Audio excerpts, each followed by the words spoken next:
दोस्तों, राजस्थान की राजनीति में विधायक निधि अब सवालों के घेरे में है। हाल ही में बीजेपी विधायक रेवंत राम डांगा, निर्दलीय विधायक रितु बनावत और कांग्रेस विधायक अनीता जाटव पर विधायक निधि में कमीशनखोरी के आरोप लगे थे।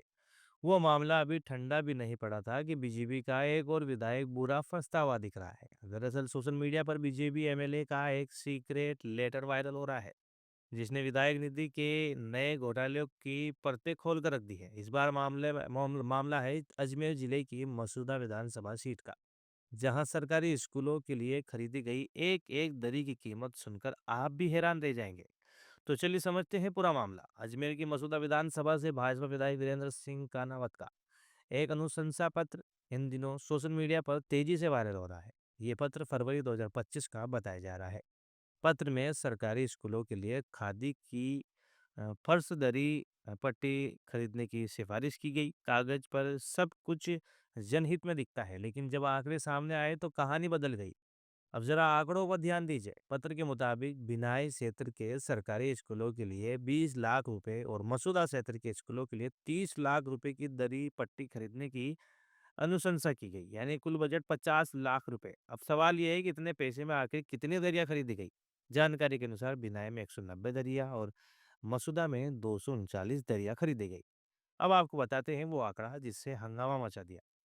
एक दरी का साइज बताया गया 10 बाई 15 वर्ग फुट और एक दरी की कीमत करीब 10,500 रुपए। जी हाँ दोस्तों, सरकारी स्कूल के बच्चों के लिए एक दरी 10,500 रुपए की। अब सवाल सीधा है, क्या ये कीमत वाजिब है या फिर विधायक निधि के नाम पर कुछ और खेल चल रहा है।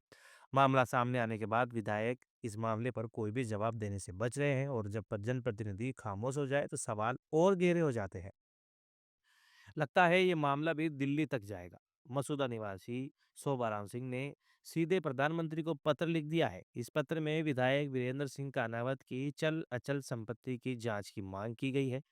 शिकायत में आरोप है कि विधानसभा चुनाव के समय विधायक ने अपनी संपत्ति सिर्फ 1 से 1.5 लाख रुपए बताई थी, लेकिन विधायक बनने के बाद उनके पास करोड़ों की संपत्ति होने का दावा किया जा रहा है।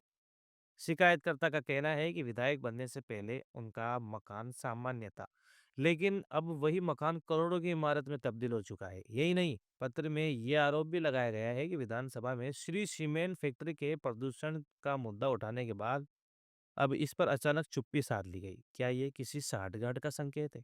यही सवाल उठाया गया है। शिकायतकर्ता ने इस पूरे मामले की सीबीआई या किसी स्वतंत्र एजेंसी से जांच कराने की मांग की है, और अब ये मामला राजनीतिक रंग भी लेने लगा है। मसूदा के पूर्व कांग्रेस विधायक राकेश पारिक ने इस दरी पट्टी खरीद को संदेहास्पद बताया है। उन्होंने कहा है कि ये मामला ठीक उसी तरह सवाल खड़े करता है जैसे हाल ही में विधायकों के स्टिंग ऑपरेशन में किए थे। पारिक ने साफ कहा, विधायक निधि का पैसा जनता का पैसा है और इसमें कोई भी अनियमितता बर्दाश्त नहीं होनी चाहिए। राकेश पारिक ने मुख्यमंत्री भजनलाल शर्मा और विधानसभा अध्यक्ष वासुदेव देवनानी से मांग की है कि इस पूरे मामले की तुरंत निष्पक्ष जांच कराई जाए। उन्होंने ये यहाँ तक के कहा कि मेरे खुद के 5 साल के कार्यकाल और मौजूदा विधायक के कार्यकाल दोनों की जांच हो, ताकि सच्चाई जनता के सामने आ सके। दोस्तों, एक तरफ विधायक निधि में कमीशन खोरी के स्टिंग, दूसरी तरफ 10,500 रुपए की दरी। सवाल साफ है, क्या विधायक निधि जनता के लिए है या किसी और के लिए? क्या जांच होनी होगी या फाइलों में मामला दब जाएगा? राजस्थान की राजनीति में ये मुद्दा अब आने वाले दिनों में बड़ा तूफान बन सकता है। आप क्या सोचते हैं? कमेंट में जरूर लिखिए, और ऐसी ही साफ, बेबाक और तथ्यपरक खबरों के लिए जुड़े रहिए रॉयल पत्रिका के साथ। धन्यवाद।